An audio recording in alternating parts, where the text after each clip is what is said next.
Baiklah, Assalamualaikum warahmatullahi wabarakatuh. Kembali lagi bersama saya Febiana Putri di segmen Bincang-Bincang bersama Febi. Kali ini kita kedatangan tamu yang jauh banget dari Metro, di mana itu ada di Lampung. Tamu kita kali ini bernama Erlangga Alif Ramadan, yang mana beliau merupakan mahasiswa Universitas Muhammadiyah Metro dan sekarang tengah mengikuti program Mahasiswa Merdeka. Halo Elang. Halo Febi. Gimana nih kabarnya sekarang? Baik nggak? Alhamdulillah baik, Bi. Alhamdulillah. Nah, kali ini kita kan mau cerita tentang mahasiswa merdeka nih. Aku punya beberapa pertanyaan. Yang pertama itu, gimana sih pertukaran mahasiswa merdeka itu? Oke, gini ya. Jadi pertukaran mahasiswa merdeka itu program yang dibuat oleh Mas Menteri Pak Nadiem Makarim itu dalam rangka supaya mahasiswa itu bisa mempelajari kebinekaan, Bhinneka Tunggal Ika. Jadi kita setiap mahasiswa yang mengikuti program pertukaran mahasiswa merdeka itu diminta untuk mempelajari budaya-budaya di mana ini yang ditempatkan untuk kita gitu. Berarti gitu. Kita mempelajari budaya di sana ya. Terus gimana sistem SKS dalam program pertukaran ini? Untuk SKS-nya dari program pertukaran mahasiswa merdeka itu dia sama kayak kuliah pada umumnya ya, 20 SKS. Tapi begini, dia bingung juga sih, soalnya gimana ya, ada yang dari perguruan tinggi asal ya namanya, kan ada perguruan tinggi asal, perguruan tinggi penerima tuh.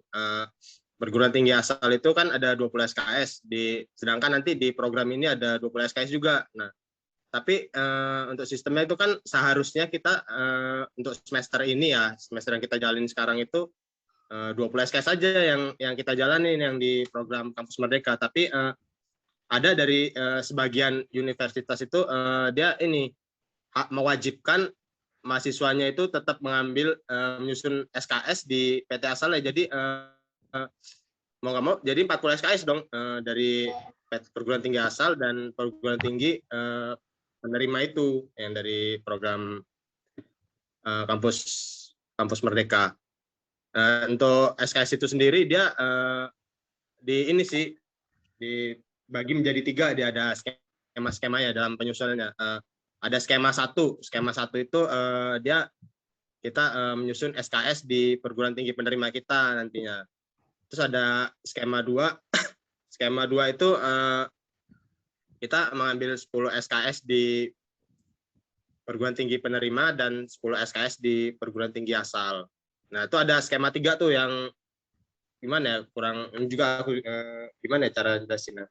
Jadi dia intinya begini, 10 SKS tuh di PT Mitra ya nyebutnya. 10 SKS PT Mitra, terus ada 10 SKS lagi itu bisa dibagi menjadi 2 ya, untuk di PT asal dan PT penerima, total 10 SKS. Jadi kita bisa ngambil 4 SKS di PT asal sama 6 di PT penerima gitu. Dan ada tuh SKS yang emang wajib dari program ini, dia namanya Modul Nusantara. Nah, itu yang SKS wajibkan kita untuk mempelajari budaya-budaya di mana kita ditempatkan. Gitu. Angga dapatnya SKS dari kampus sendiri dapat nggak? Atau emang dari penerimanya aja? Bad luck ya. Jadi kalau aku sendiri tuh tetap nyusun di mana di PT asal tuh 20 SKS, di kampus Merdeka ini juga ikut juga 20 SKS, jadi 40 SKS untuk semester kali ini. Banyak berarti ya. Semangat. Ya harus semangat. Emang harus semangat. Nah, terus dalam program pertukaran ini mahasiswa itu bisa milih sendiri nggak sih universitas yang mau dituju? Kalau untuk dituju sih nggak bisa, karena dia begini ya, sistemnya tuh ketika kita pas daftar itu kita disuruh milih pertama, memang milih, bukan milih ini ya perguruan tingginya. Kita tuh milih pulau pulau di mana aja yang saya kira yang ditempatkan untuk kita. Misalkan ya, ada kan kita ngambil ya. Kan kalau aku kan dari Sumatera nih, misalkan milih Jawa, Kalimantan dan ini Sulawesi ya. Nanti dapatnya tuh di antara 3 pulau itu universitasnya. Cuman ada juga sih dari sebagian peserta ini program pertukaran mahasiswa ini dia lebih random lagi dapatnya. Jadi dia milih 3 pulau itu misalkan Jawa, Kalimantan, Sulawesi ya. Tapi dia tuh dapatnya di Bali gitu. Jadi lebih random gitulah dia. Kalau enggak sendiri diterimanya di mana nih? Kalau aku sendiri diterimanya di Sulawesi Tenggara, tepatnya di Kendari. Universitasnya itu Universitas Halu Oleo. Halu Oleo. Enak nggak di sana?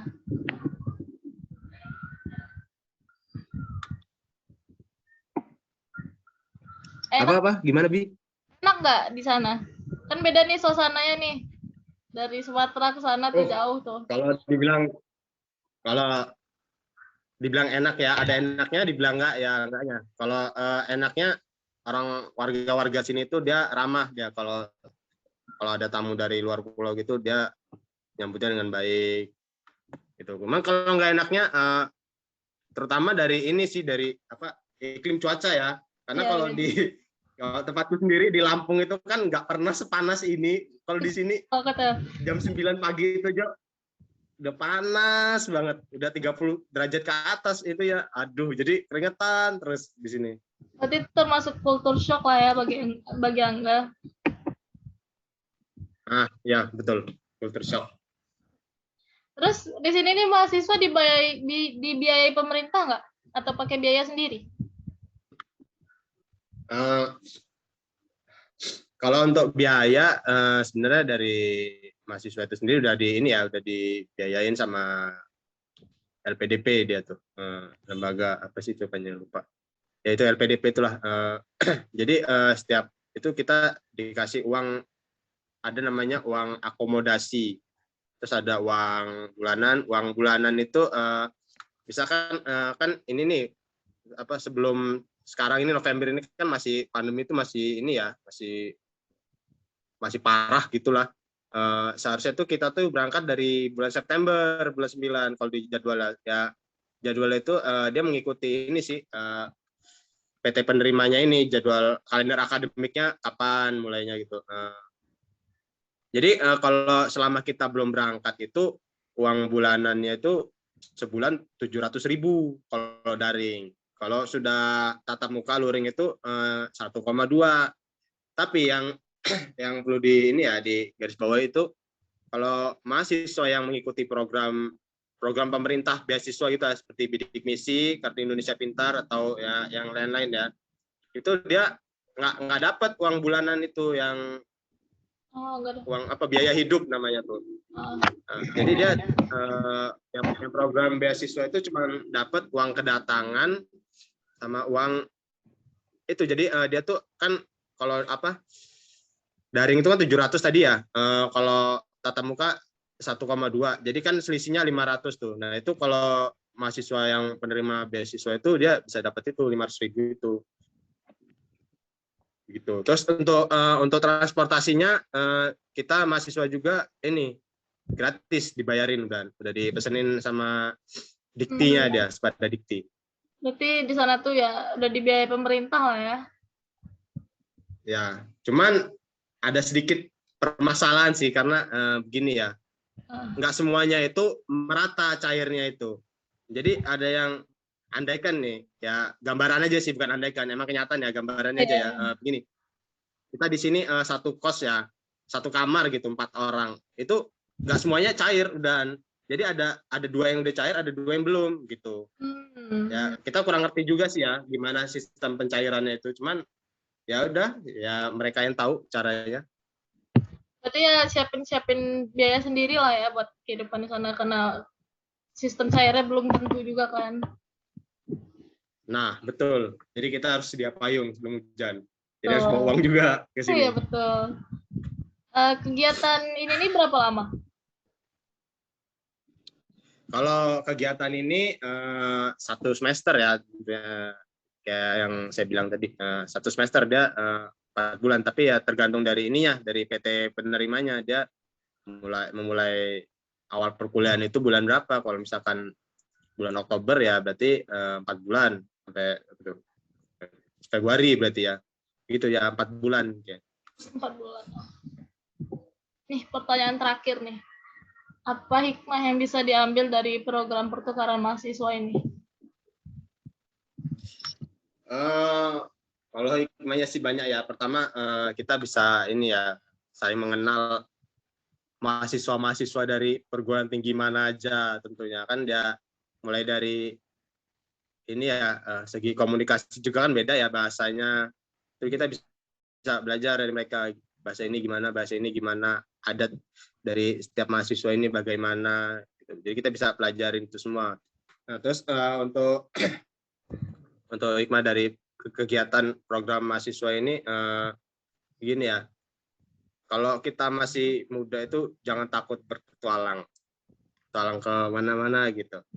Pagi ini udah dibiayain pemerintah nih, gratis nih. Enak sebenarnya, tinggal daftar aja. Kita bisa pelajarin ilmu-ilmu budaya-budaya dari lain pulau kan. Dapat teman juga.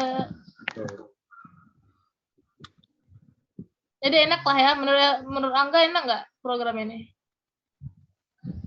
Enak banget. Karena gini ya, kita ini angkatan pertama, jadi mungkin masih banyak yang ininya, masih yang kurang perfect gitulah ya bahasanya. Masih banyak yang belum sempurna ini ya. Jadi untuk ya semoga aja untuk angkatan selanjutnya ya dari diktinya itu bisa berbenah lah, apa kekurangan dari angkatan pertama ini bisa dipenuhi untuk angkatan kedua nantinya gitu. Oke, udah sampai nih di akhir sesi bincang-bincang. Terima kasih buat Angga yang udah meluangkan waktunya untuk ditanya-tanyain. Ya, mungkin sekian dulu bincang-bincang kali ini. Lebih dan kurang saya mohon maaf. Terima kasih lagi kepada Erlangga yang udah mau nempatin waktu. Untuk itu saya mau pamit undur diri. Assalamualaikum warahmatullahi wabarakatuh. See you, Angga. See you.